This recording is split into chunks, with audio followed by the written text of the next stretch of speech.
Good morning, evening, or afternoon, everybody. It's Kago coming at you with another video. So today I'm going to be diving into Mists of Pandaria professions and ways that you can make a ton of gold right now if you are quick with it, prepare for it, and if you played Classic 2019 at any point up until now and you happen to be on the server you want to keep going, you can make a ton of gold.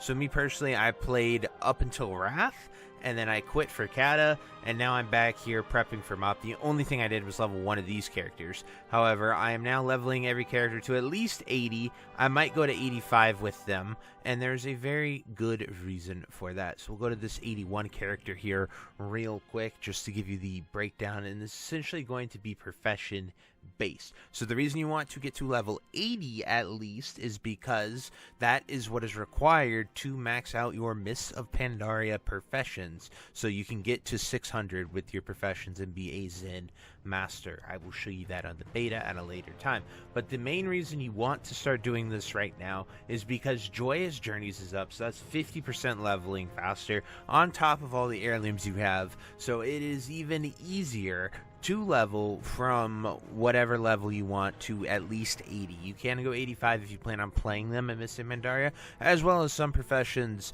do better if you're actively playing them opposed to just passively playing them. So right now, with Joyous Journeys out, is a great time to get in there and go after it. So what are we going to be covering today is the professions and what you can do. So how those characters that you saw that was at least level 60 or higher is a tailor, and I had them all up to 425 because they have been my passive tailor making bots for cloth, whether it was the spell cloth in TBC with the moon cloth and the spell cloth, shadow cloth, all that primal moon cloth, and then the spell weave, moon weave, ebon weave. That's what it was later on.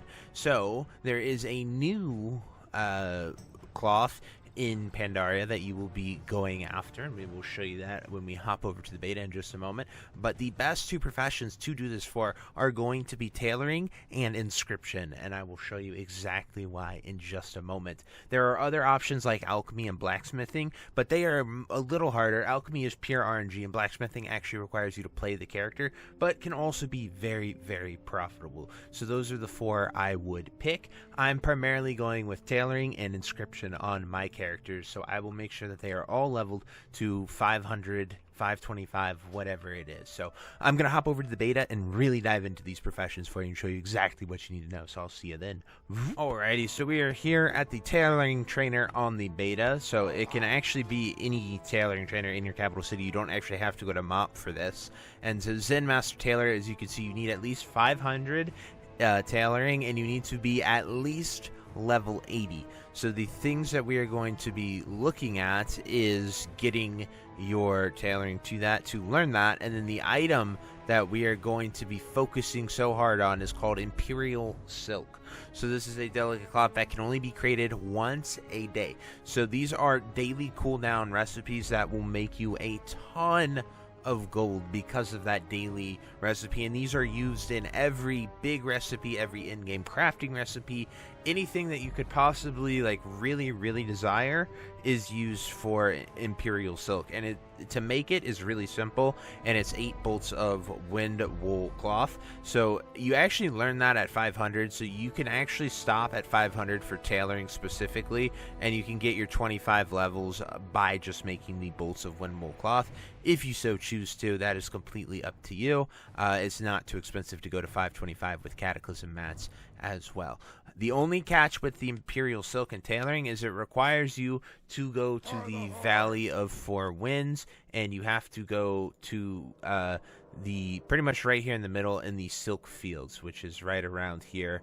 As you can see, it's not marked on the map, but it's pretty much smack dab in the middle in these fields just south of the Heartland, which is a relatively safe area, but it's right here at the Silken Fields. So you just got to be careful where you're going, and just you can get in there and not pull mobs, but I would highly recommend that you be 85 for this, just because it'll be easy to get there, to fly there, and stay right outside of the Silken Fields. However, you can just get teleported to the Vale by a mage and then fly over. But I would recommend getting your main character, whatever one you're playing, to 90 to give people the BOA flying, and then just simply fly there. It's not that big of a deal.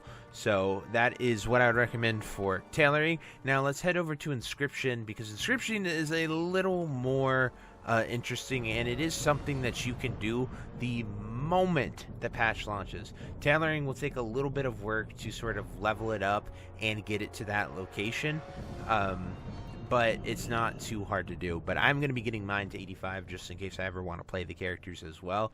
Going to take full advantage of that Joyous Journeys buff. So we are here at the Inscription Trainer. Same thing with tailoring. It requires level 80 and 500 Inscription in order to do this. And now what is really interesting with Inscription, so the Dark Moon card decks, which require level 600, are very, very powerful here in Mist, and people are going to go crazy for them. However, that requires leveling to 600 Inscription, which is the max level Inscription, and they require a daily thing with your Scroll of Wisdoms. So at the very least, what you should do with this army is day one, log in, and you want to get everyone to 500, because if you look right here, in order to make that scroll that is a daily scroll, you can do that at 500. So Ink of Dreams right here is the dream required, or the ink to make it, but those scrolls are very easy to make as well. So it is very the two things are the Ink of Dreams here and the Starlight Ink, and then making that will get you your Scroll of Wisdom, which requires 525. So you can make this every single day. As you can see, you meditate on your experience to create this, and this is also how you learn to make your this is how you learn to make glyphs as well. So in the process of doing this, you could make some very, very overpowered glyphs that people are going to want for their class, and you will be able to earn this very easily. But once again, it has a daily cooldown, so that is just another potential. And then you use the Scroll of Wisdom on really good things, so like the inscribed Jade Staff here. As you can see, it uses a Scroll of Wisdom. It uses 20 of them, but it is a bind on account 497 or 476 weapon as well, which is really, really overpowered. It is it's a great starter weapon, and you can give it to pretty much every class you want. But there are a variety of weapons that do this, and you know, their scrolls are varying.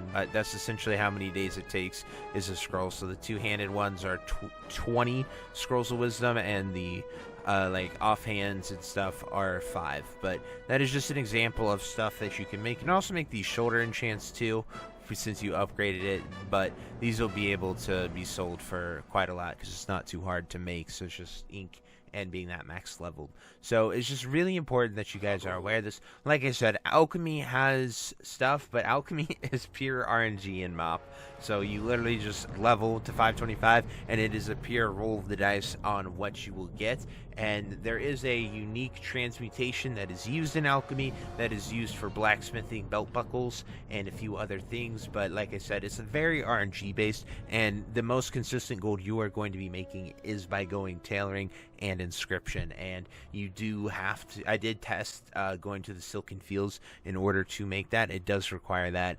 Someone said that they removed that at some point, but I think that is a lie. But with all these MoP changes coming out, people are going to be caster heavy yet again. Warlocks are looking very powerful. Mages also looking really good. So cloth gear is going to sell like crazy. It's going to be TBC rush all over again, as we've seen it happen so many times. So get your characters ready, get in position, and you can print a fortune with very, very minimal effort here. So the best thing you can do is tailoring and inscription. I personally have a lot of them that have tailoring and they have some other profession. I don't really want to give those up, but I will have a few scribes as well to make a ton of gold for me. And since we have Joyous Journeys and we have a bit more time till July 1st, yeah, I would get on it and get after it right now while you can. So anyway, I truly hope you enjoyed this video, and I hope you print thousands upon tens of thousands upon hundreds of thousands of gold in Mr. Pandaria. So I'll see you then. Have a great day. Bye-bye. Hey you. Yes, you. Are you still there? Well, I appreciate you for taking the time to watch this entire video and making it to the end here. If you enjoyed this video, definitely check out the other videos about World of Warcraft listed in these playlists down below. And thank you again. Have a great day. Bye-bye.